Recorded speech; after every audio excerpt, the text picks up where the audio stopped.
double duty असली कमरिया लटकल छै चोटी यहाँ छियै हमारा ससुर के बेटी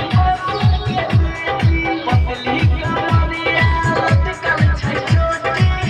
यहाँ छियै हमारा ससुर के बेटी यहाँ छियै हमारा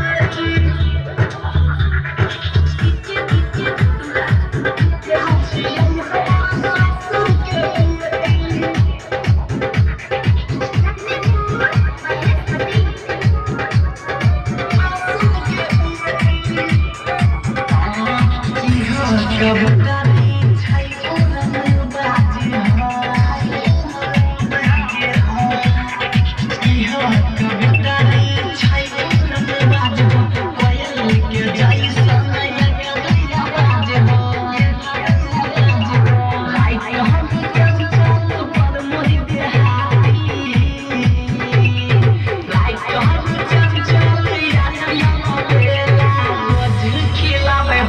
लाली से रोटी